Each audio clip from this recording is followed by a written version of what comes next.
Good morning everyone. र अब चाहिँ म आइसक्रिम बनाउँदैछु।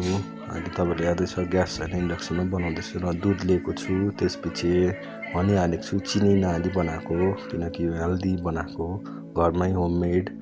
अनि यसरी हनी 3 चम्मच लगाएपछि फेरि चलाउनुपर्छ। अनि त्यसपछि चिसो दुधमा फेरि कस्टर्ड भेनिला कस्टर्ड हालेर 3 चम्मच यो पनि हालेर मजाले फिटेर फेरि तपाईँको यो उम्लिँदै गरेको दुधमा हाल्नुपर्छ।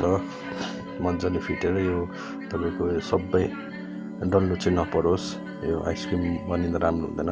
अनि त्यसपछि फेरि हामीले मजाले 1 घन्टा जति चाहिँ फेरि मजाले चलाउनुपर्छ। चलाउँदै पकाउँदै गर्नुपर्छ। त्यसपछि हामीले एउटा तपाईँको यो सिल प्याक लिड भएकोमा हाल्नुपर्छ अनि छोपेर फेरि फ्रिजमा राख्नुपर्छ। यसलाई सेलाउनुको लागि रुम टेम्परेचरमा राख्दा पनि हुन्छ। त्यसपछि हामीले अमुल क्रिम लिएको छु, तपाईँले जुनै पनि क्रिम युज गर्न सक्नुहुन्छ, घरको क्रिम पनि हुन्छ।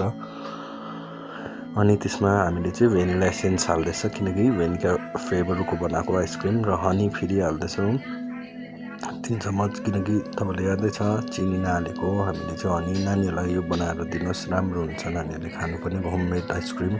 यो चाहिँ मजाले चलाउनुपर्छ, यो चाहिँ मेन पार्ट हो आइसक्रिमको, यो चाहिँ मजाले चलाउनुपर्छ। त्यसपछि यो कस्टर्ड अघि हामीले सेलाएको अनि यो क्रिम चाहिँ फिटेर फेरि हामीले मजाले चलाउनुपर्छ। त्यसपछि चाहिँ ओभरनाइट फ्रिजमा राख्नुपर्छ।